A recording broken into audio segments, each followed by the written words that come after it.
Assalamualaikum warahmatullahi wabarakatuh. Hari ini kita akan mempelajari mengenai antenatal care. Apa itu antenatal care? Antenatal care adalah serangkaian pemeriksaan yang dilakukan sejak terjadinya masa konsepsi hingga sebelum mulainya proses persalinan secara komprehensif dan berkualitas yang dilakukan kepada seluruh ibu hamil. Nah, tujuannya sendiri yaitu yang pertama untuk mengetahui perkembangan kehamilan ibu, selanjutnya juga untuk mengetahui apakah ada resiko ataupun permasalahan serta komplikasi yang dapat terjadi dan dapat mengganggu kehamilan ibu dan bayinya, sehingga dapat dilakukan tata laksana secara adekuat, berkualitas, sehingga ibu dapat menjalani kehamilan dan persalinan secara aman. Pemeriksaan antenatal care dilakukan yaitu minimal sebanyak 6 kali selama masa kehamilan.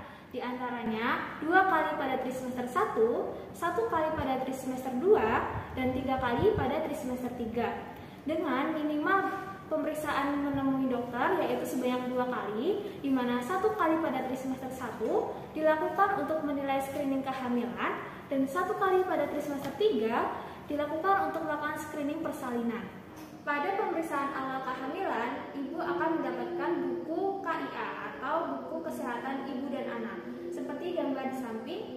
Nah, buku ini berisi mengenai informasi kesehatan ibu selama masa kehamilan, saat melahirkan, masa nifas, saat bayi baru lahir sampai anak usia 6 tahun.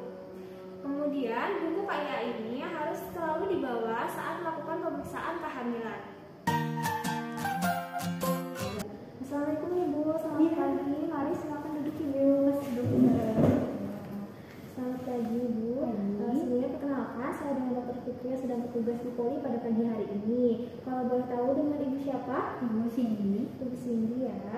Bagaimana Ibu, ada yang bisa saya bantu? Saya ingin periksa kehamilan Dok. Kamu periksa kehamilan. Baiklah Ibu, nanti di sini sebelumnya saya akan menanyakan beberapa pertanyaan untuk membantu menunjang hasil diagnosis dan pemeriksaannya nanti. Ibu tidak perlu khawatir karena nanti jawaban Ibu akan menjadi kerahasiaan medis bagi kami. Apakah Ibu bersedia? Bersedia. Baiklah, jika bersedia. Tadi untuk namanya Ibu Cindy ya. Untuk usianya berapa Ibu? 25 tahun. 25 tahun ya. Alamatnya di mana Ibu? Alamatnya di Pelausan. Oh, di Pelausan. Untuk kerjaannya maupun di ibu rumah tangga. Ibu rumah tangga ya. Mohon maaf, untuk pendidikan terakhirnya apa? SMA. SMA ya. Ini pernikahan yang pertama? Iya, pertama. Sudah berapa lama Ibu menikahnya? Udah 5 tahun Dokter. 5 tahun ya. Untuk kehamilan saat ini apakah kehamilan yang pertama juga? Ini kehamilan kedua. Yang kedua ya Bu ya. Untuk anak pertamanya sudah umur berapa Ibu? Untuk anak pertama umur 2 tahun Dokter. 2 tahun ya. Sehat ya Bu ya? Sehat. Laki-laki atau perempuan Ibu? Laki-laki. Laki-laki ya. Untuk anak pertama melahirkannya di mana waktu itu? Di bidan. Di bidan. Normal Bi? Normal. Waktu lahir berapa kilo Ibu? Sekitar 3,2 kilo. 3,2 kilo ya. Sehat ya Bu, langsung menangis? Sehat, langsung menangis. Berarti ini kehamilan yang kedua ya? Kehamilan yang kedua. Sebelumnya tidak ada riwayat kehamilan anggur? Tidak. Tidak ada ya. Hamil di luar kandungan? Tidak. Tidak ada. Untuk riwayat keguguran tidak ada? Tidak ada. Tidak ada. Ada keluhan lain Ibu? Tidak ada Dokter. Ada, cuma kontrol ya? Iya, cuma kontrol aja. Sebelumnya sudah pernah kontrol? Udah pernah. Berapa kali Bu? Udah 4 kali. 4 kali. Di mana? Di bidan dan juga puskesmas. Ya. Untuk HPHT-nya sendiri itu terakhir mens bulan apa? Bulan Maret tanggal 20. Tanggal 20 Maret ya. Siklusnya teratur ya? Teratur 28 hari ya. Ya baiklah, di sini saya hitung terlebih dahulu ya Bu ya. Untuk menghitung hari perkiraan lahir, di sini digunakan rumus Nigel karena siklus haidnya teratur yaitu 28 hari. Lalu masukkan tanggal 20 ditambah dengan 7, bulan Maret ditambah dengan 9, dan tahunnya tambah dengan 0, maka dapatkan HPL Ibu adalah 27 Desember tahun 2022. Baik Ibu, di sini dari perhitungan saya usia kehamilannya kurang lebih 37 minggu ya. Untuk insya Allah hari perkiraan lahirnya sekitar 27 Desember tahun ini ya, 2022. Oke. Selanjutnya Ibu sebelumnya apakah pernah dirawat di rumah sakit?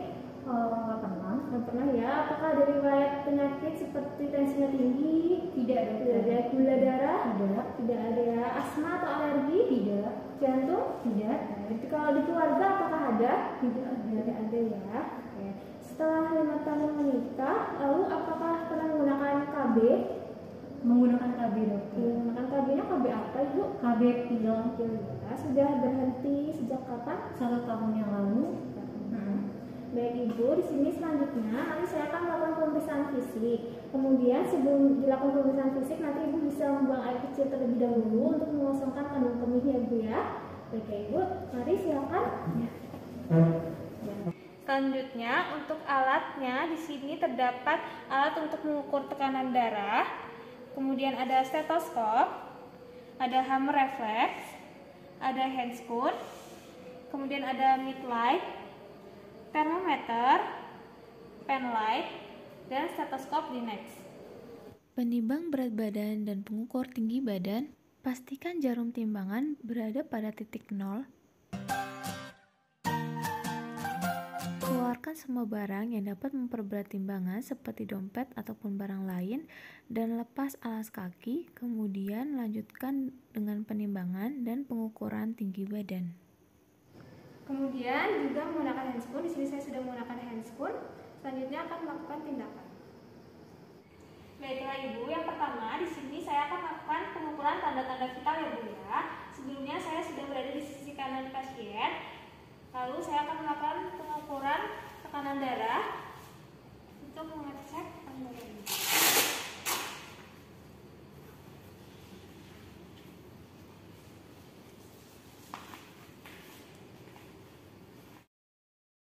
Baiklah, di sini untuk tekanan darahnya didapatkan 120/70 ya Bu ya, normal. Selanjutnya saya lepas terlebih dahulu. Selanjutnya saya akan mengukur denyut nadi bersamaan dengan laju pernafasan Ibu. Selama kurang lebih 60 detik. Ya, didapatkan untuk denyut nadinya yaitu 80 kali per menit, untuk laju pernafasannya 20 kali per menit normal Ibu ya. Kemudian saya akan mengukur suhu Ibu ya. Ini sih Ibu ya. Oke, untuk suhunya 36,7 ya Bu ya, normal. Selanjutnya saya akan melakukan pengukuran lingkar lengan atas untuk mengecek apakah ada kekurangan energi kronis atau tidak. Letakkan posisi pangkal bahu dan siku dengan posisi lengan ditekuk. Letakkan pita lila antara bahu dan siku, kemudian tentukan titik tengah antara pangkal bahu dan ujung siku. Kemudian lingkarkan pita lila sesuai titik tengah dan posisi lengan kembali lurus. Pita lila ditarik perlahan, jangan terlalu ketat atau longgar. Lalu baca angka yang tertera pada pita lila. Hasilnya yaitu menunjukkan 26,5. Baik Ibu, selanjutnya saya akan melakukan pemeriksaan head to toe, yaitu dari ujung kepala sampai ke ujung kaki ya Bu ya. Kita mulai ya Bu ya, dari bagian kepala. Di sini saya menilai bagian rambutnya. Mohon maaf ya Bu ya. Di sini kita cek dari kebersihannya, bersih ya Bu ya, tidak ada ketombe. Kemudian juga rambutnya ini berwarna hitam. Baiklah, Ibu, selanjutnya saya akan memeriksa bagian wajahnya. Di sini tidak ada kosmografi darum pada kedua pipi dan tidak ditemukan adanya udem pada area wajah. Selanjutnya saya akan menilai dari matanya Ibu ya. Mohon maaf Ibu bisa lihat ke atas. Ibu bisa melihat ke atas, kita cek konjungtivanya. Kanan, kemudian yang kiri, lihat ke atas ya Bu. Baiklah, untuk konjungtivanya tidak pucat, berarti tidak ada anemis. Kemudian saya cek untuk seleranya ya Ibu, bisa lihat ke bawah. Kemudian satunya. Oke, tadi untuk seleranya tidak ada kekuningan, warnanya putih normal. Selanjutnya saya akan memeriksa dari bagian hidungnya ya Bu ya. Untuk lubang kanan dan kiri simetris, tidak ada cairan ataupun benjolan, berarti tidak ada polip ya Bu. Kemudian untuk mulutnya, boleh buka mulut Ibu. Di sini bibir tidak pucat, kemudian untuk mukosanya lembab, tidak ada lecet ataupun luka. Lalu untuk giginya tidak ada yang berlubang, bersih, lidah juga bersih. Selanjutnya saya akan melakukan pemeriksaan pada telinga kanan dan kiri. Bisa miring ke sini Ibu. Kayak telinganya di sini tidak nampak adanya keluar cairan ataupun kotoran. Oke, Ibu telinganya bersih ya Bu ya, kanan dan kiri. Selanjutnya saya akan melakukan pemeriksaan pada lehernya Bu ya. Dari inspeksi di sini tidak nampak adanya benjolan ataupun kemerahan peradangan. Lalu Ibu apakah bisa menoleh ke kanan dan ke kiri? Oke, tidak sakit ya Bu ya, tidak ada kekakuan. Kemudian saya akan mempalpasi. Di sini tidak terasa adanya benjolan pada vena jugularis ataupun kelenjar getah beningnya. Kemudian Ibu silakan coba bisa menelan. Bisa. Oke. Kemudian di sini juga saat menelan tidak ada benjolan, berarti tidak ada peradangan pada tonsil dan tidak terasa sakit ya Bu ya saat menelan. Baiklah. Oke. Ibu, di sini saya akan melakukan pemeriksaan auskultasi pada rongga dadanya.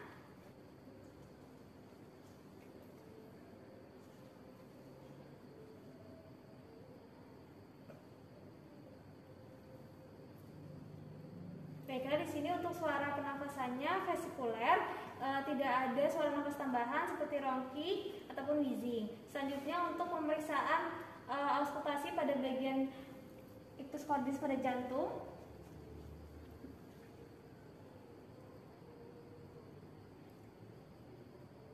Kayak di sini suara S1 dan S2 tunggal, tidak ada suara tambahan seperti murmur ataupun bunyi galak, normal ya Bu ya.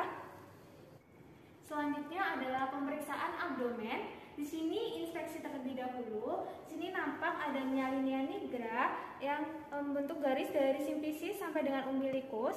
Kemudian juga ada stria gravidarum, yaitu garis-garis di antara area sekitar umbilikus. Kemudian dicek apakah ada bekas sesar. Di sini tidak ada bekas sesar. Selanjutnya di sini saya akan melakukan auskultasi bising usus. Kita periksa. Ya, di sini tampak terdengar bising usus normal. Lalu kita akan melakukan pemeriksaan manuver Leopold. Yang pertama dengan manuver Leopold 1, yaitu untuk mengetahui bagian atas daripada janin, yaitu pada bagian fundus. Kita akan melakukan palpasi pada bagian fundusnya. Ini kita palpasi pada bagian fundusnya, teraba seperti apa. Di sini nampak adanya teraba bulat, lunak, yang merupakan bokong daripada janin. Selanjutnya, setelah saya melakukan Leopold 1 tadi, kita akan melakukan pengukuran tinggi fundus uteri, yaitu mengukur dari fundus uteri sampai dengan simfisis pubis, sini sampai dengan simfisis pubis. Ya, hasilnya adalah 32 cm, yang berarti tinggi fundus uteri adalah 32 cm. Kemudian Leopold 2 yaitu memeriksa bagian sisi kanan dan kiri pada rahim ibu.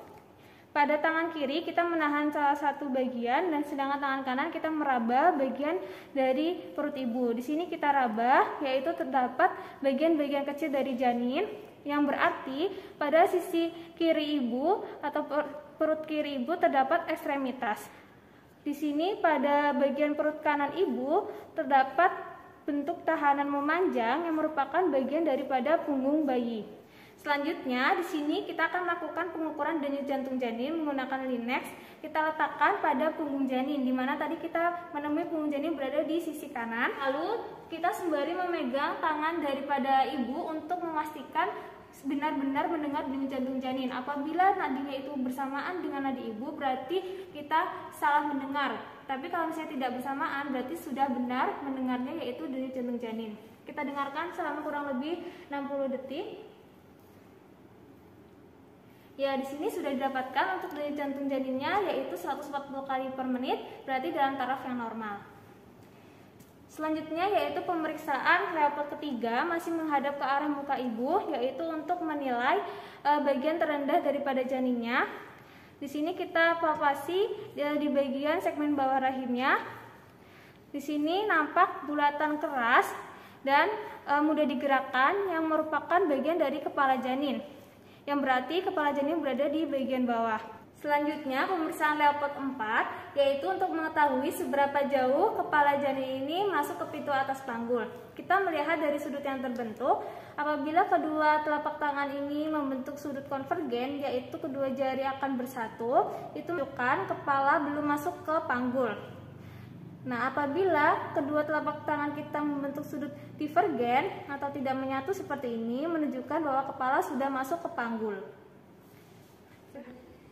Selanjutnya yaitu pemeriksaan pada vulva dan perineum. Sebenarnya pastikan sudah menggunakan handscoon yang bersih. Lalu kita periksa dari vulva dan perineumnya apakah ada sekret yang keluar, apakah ada cairan ataupun luka di sekitar vulva. Kemudian kita palpasi apakah ada benjolan.